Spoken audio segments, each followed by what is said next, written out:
Hello again, you legends. We're back. Oh, hang on a minute. We're a bit wonky. Hang on. Feels a little bit straighter. Welcome back to the brewery. We're here yet again. Another evening, 10 o'clock, Tuesday the 24th. I've just dropped in to do a couple of quick little jobs. I'm not spending as much time here in the evenings as I was because obviously I've got Kirsty working during the week, Charlie doing stuff as well. But you know, I can't stay away from the place midweek when I'm not here on the weekend. Ramp up to tap room weekend very soon. So we got like a week and a half or something like that till we reopen. So it's going to get a little bit manic. The last few minutes, been doing loads of planning around brew days. We've got most of the beers, or at least brew days, planned now all the way up to our birthday party in May. I'm sure it'll change. It always does. This stuff always does, right? But we can only plan as much as we can. Collabs are kind of 90% locked in. So we'll start thinking about announcing those in the coming weeks for you guys. Any guesses who they might be? Drop some comments down below. Anyone drops out, anyone got any good ideas for collabs, just in case any of them fall through, drop them down below. Any sway you can make is always appreciated. Sorry for the noise, that's the chiller going. So I've been in tonight. I have brow sold the contours on cask. That's finished fermenting out. That old English yeast is an absolute beast and it's ripped its way through. I taste tested it out of the fermenter when it finished, and I wasn't going to dry hop it, but I have. So I've dry hopped it only 4 grams a litre, so hardly anything into that batch. Smelling super good.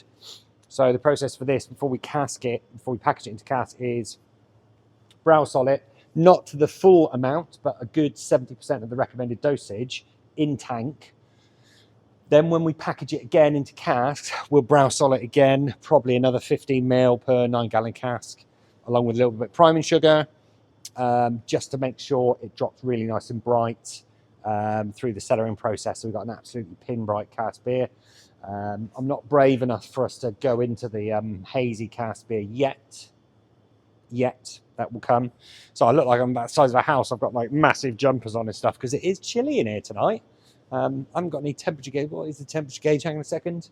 We're on a balmy 11 degrees. It's been quite a nice sunny day today. Blue sky, big burning thing in the sky. Not really recognise what that is, but so yeah, it's all good. So the other thing, and those of you on the Hop Edition podcast the other day in the after party, I posed a little bit of a problem I've got. And remember in the last video where I said that the Czech Pale Lager, tasting lovely, condition great, it's just not quite drop bright. I've got this annoying kind of, it's not a chill haze, kind of a unflocculating protein haze thing going on.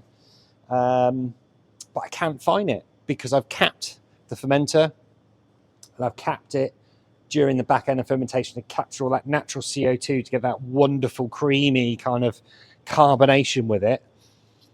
And I'm trying to work out how the hell I'm going to find this thing because I think that's the only way I'm going to do it. I want it to be pin bright. So we threw a few ideas around, and a couple of the guys, including my friend Mr. Bagley, came up with a couple of ideas about trying to find a way to force brow sol into it somehow or another. So I've been thinking on that since then, and I've come up with a bit of a crazy idea, and that's what we're going to try to do tonight. We're going to try and brow sol the tank. Should work after a couple of days. It's like 2.5 degrees. So after we hopefully if my plan works, we get all this in. We should be able to hopefully start racking off some pin bright beer. So beautiful. I think can't remember what it is now. Sort of 4.4%, 4.5% Czech Pale Lager, all leaf sours hops all the way through, but Weimann Bohemian Pilsner malt. So what I'll do is I'll take you over and I'll show you my funny little contraption and kind of what I've dreamt up in my head that we're going to have a go at. So let's go over and have a look. So welcome to my pipework Frankenstein. So those of you that aren't that familiar, this is the racking arm that's going into the fermenter. goes in through there. This one doesn't have a massive bend on it, partly because of the design, and the tank was cheap. It's another story for another day. But it does go in, goes in like that, and then goes up.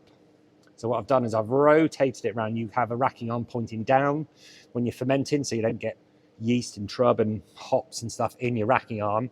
So I've slowly rotated it around, so that knob there is pointing up. So that's pointing up. Then I'm like, how am I going to get Browsol into this? So what I've got, and I've calculated, I think it's 400 ml of Browsol I need to add for 10 hectolitres for 1,000 litres.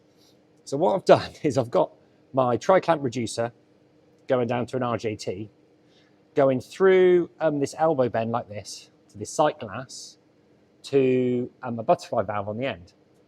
Now, my idea of thinking on this is that I can pour Browsol, I can open this valve with a valve into the tank shut. Bear in mind the tank is running at about 0.8 bar, so it's carbonated, fully pressurized. This is all at atmosphere. So I've worked out that if I flush this with some CO2 first, if I then pour Browsol into the top, which is then going to slowly backfill all the way up to the edge of the valve, I can then close that valve, and that then becomes sealed, right?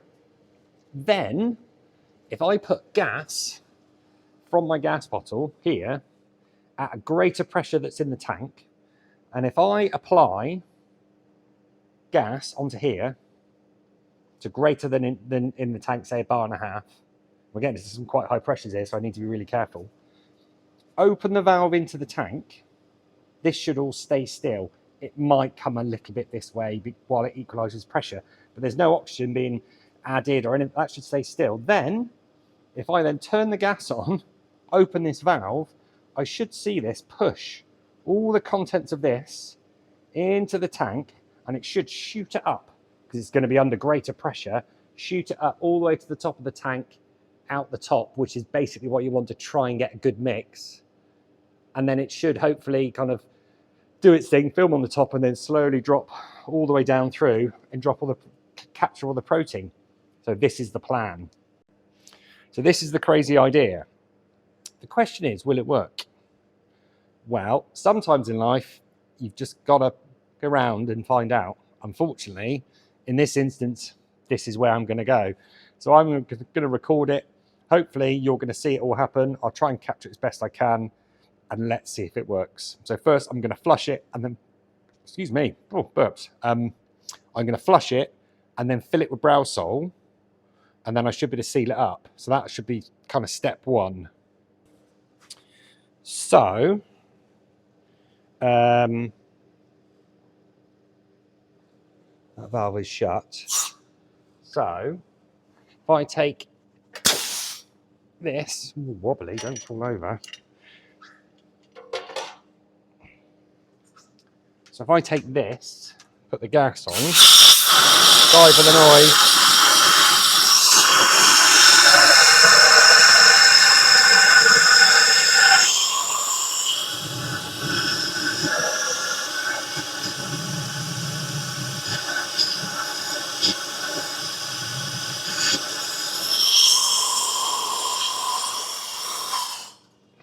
So in theory, I've now flushed this I've flushed that out now, in theory. So, theory now is, I should be able to fill this up with Browsol. We should see it. Oh, there we go, look. We should see it fill all the way up to there. So that should now be completely full of Browsol, and that was, hang on a minute, how much was that? I can't see because of the light. Near as damn it 200 ml. So the theory would now be, if I get CO2 here, put it onto this little top pressure contraption that I made. And then I can put this on here, flush this out.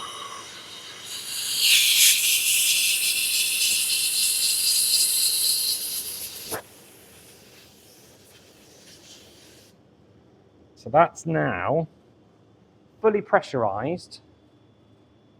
It's just settling down to about 1.5 bars.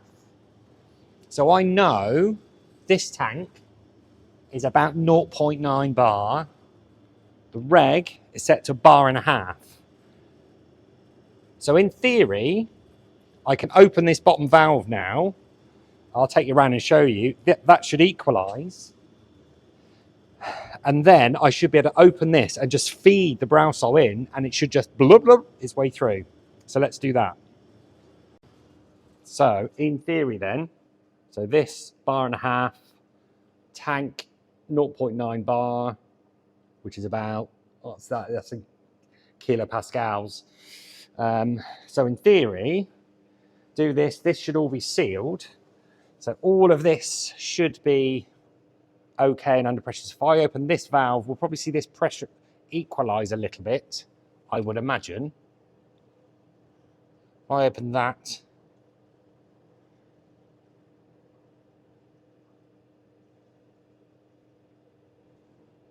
yeah, a little bit of noise there, but that's now open into the tank, onto here, seeing a little bit of, this is now basically onto the tank, onto the racking arm. This is full of browsol. This has all got the pressure on it, all up through here, and this will probably go quite quick. So the theory is, if I then open this valve, I should see this just essentially, there we go, it should just push it straight in. Fingers crossed, guys, here we go.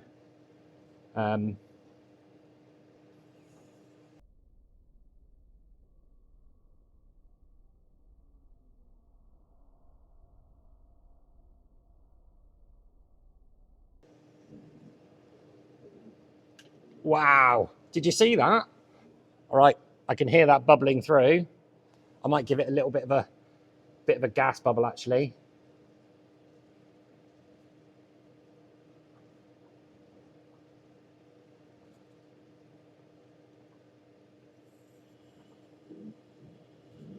Make sure it's mixed good and proper.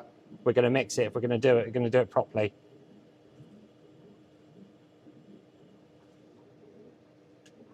There we go. Done. It worked. That's amazing. Yeah, cool. Okay, well that's a principle proved, and I think by using the principle of like gravity, pouring it in, filling that like an upstand, I've expelled any oxygen. Obviously I flushed it with CO2 just to be on the safe side, but I've expelled any oxygen by filling it up, and then I've just been able to push the CO2 onto it to push it in. Right, I just need to disassemble it all now and give it a good wash, because I've done 2 cycles of that now. I didn't record it again the second time, but seeing that shoot in down through the sight class was super cool.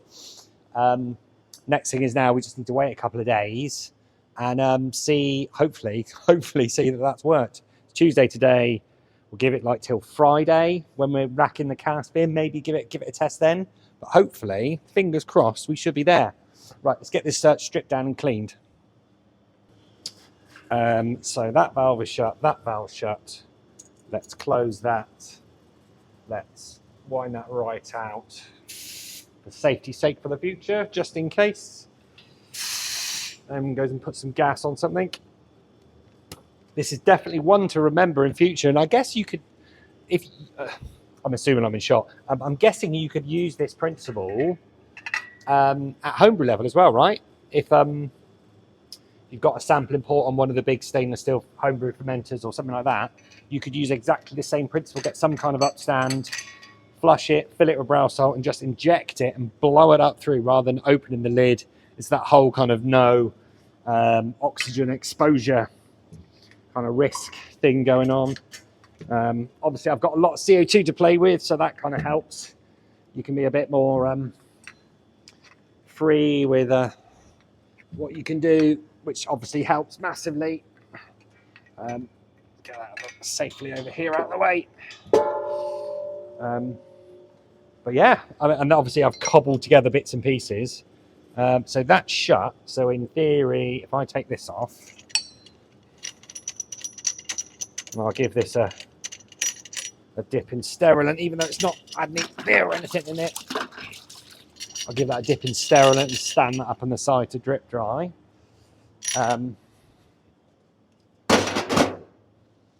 But obviously all of these bits I'm going to have to take off and wash. And I've actually stolen bits. Oh, well, there we go. I've stolen bits. This is the water flow control valve, because it's got a male and female end, which you don't normally get. So I've got a male end, female end, meant I could put it onto my sight glass. So I've robbed that off the water control for the hydrator. So I'll have to wash that and put that back. But it's quite good because I know that was never going to be really mucky. This is the sight glass off of the casting out hose. Normally this goes on the bottom of the FV with this elbow on it on a T, and we use it to bleed off, and then we use it to keep an eye on the quality of the work going into the fermenter after it's come out of the whirlpool. This is the elbow used with that. I think that's, well, it's kind of a little bits of lagery beer there, and I've got to be really careful on top tip here. And this is 9 times out of 10 when you see those videos on, I shouldn't have, these videos on the internet where someone undoes something and absolutely beer goes everywhere, is you undo the wrong side of the tri-clamp. It's actually really dangerous. So one tip is to always put the levers for the dangerous side of the valve on the tri-clamp down, so you can't get to it, so you've got to consciously reach past it. But I always give it a double look every time. It's like valve there, this one here, that one's okay to come off. Because if these come off and hit you, they'll do you a world of damage. So yeah, so that's good. Give that a sani spray, and I'll give the floor a quick squeegee. Make sure all of that's out of the way. Oh. Right, let's go and wash these things up. Yes, and when I say wash up, I genuinely mean wash up. Hot soapy water. One of the many, I've got a bit of a thing for these, they're just amazing for cleaning stuff. But I'll get one of the smaller brushes for this. And then give it a rinse through, but never be too careful with cleaning. Whoops. And knocking stuff over as well, it would appear. So yes, well, that mission accomplished. Only time will tell whether that's worked. Hopefully it has. I'm going to wash this glass while I'm here.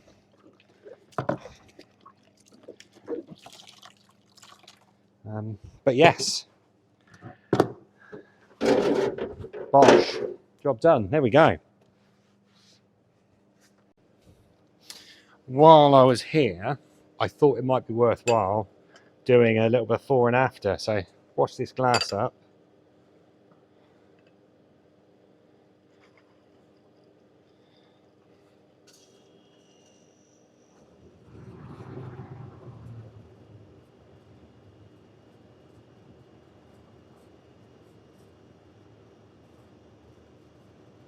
And you'll see how lovely and tight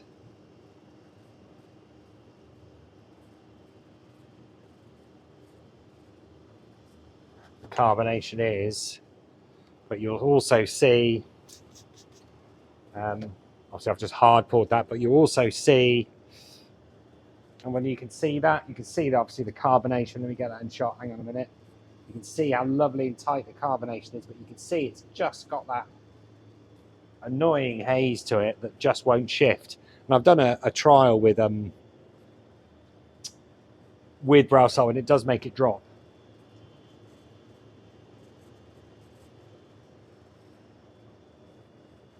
Nice and bitter. Just creamy. So yeah, there you go. You can see it there. Let's see.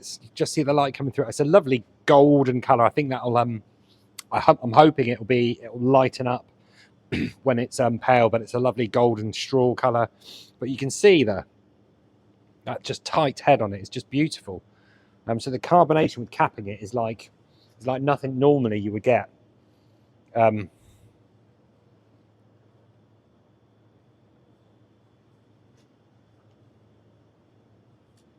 Nice level of bitterness, actually. I was a bit worried about it wasn't going to be bitter enough. I'd maybe like it a little bit drier. But it's the first time we brewed with this yeast, so understanding where it finishes was always going to be the tester. But yeah, so this is before, and we'll come back for a little tester in a few days, and we'll see where it's at. But in the meantime, I'm going to pack up for the evening and go home. It's 10:30. Done like an hour or so. Got a few jobs done. Had a beer. And then then it's time to run away. So I'll see you in a few days' time. Welcome back, legends. This is how far is it now? How long ago? How long ago? Well, we've just had the opening night, Friday night. Tap room being reopened, super busy, loads of familiar faces, just awesome. So I'm a little bit kind of shot if I'm honest. It's got to be a week, pretty sure, 6 days, maybe something like that, since we injected. I think it's probably the best way to put it. The Browsol into the FV to try and get this Czech Pale Lager to drop bright. Do you want to see the result? Absolutely zero difference whatsoever. I'm not sure if that's quite coming across, if that's focusing, but no, still has, it's still fluffy and beautiful and creamy and bready.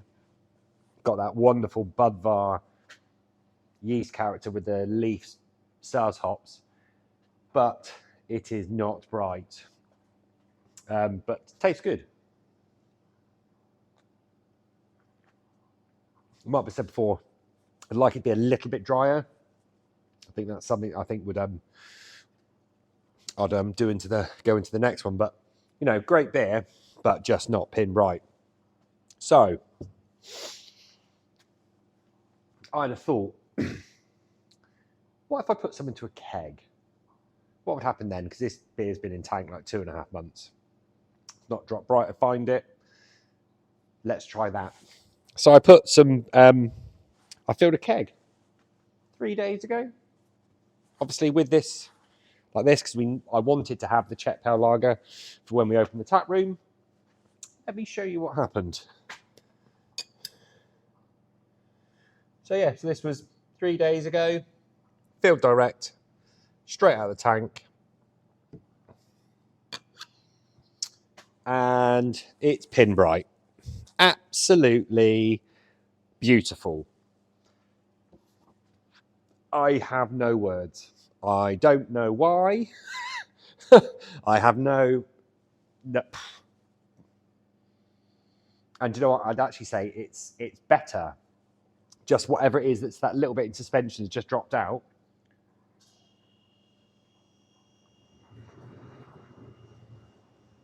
And I found this before, that whereas tank beer is something special, actually, particularly these kind of beers, once they're packaged, they've got gas on them, they're kind of coming through the draft up, it does something.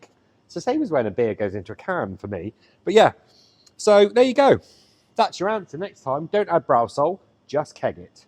So yeah, absolutely pin bright, beautiful colour. Put the two side by side. Work that one out. There's got to be a scientist out there that can tell me what's happening, because I don't understand. I was talking to someone about it, and they've suggested it might be something to do with tank geometry, because that tank is wide and a bit dumpy, but the cone isn't the kind of the proper 45 degrees, it's slightly wider. Whether that weirdly has something to do with it. The only thing I can do is next time we brew this lager is to put it into one of the other tanks and see if we get the same problem. But yeah, those two, we're not dropping it, side by side. Unbelievable, right? Absolutely unbelievable. But it's decent.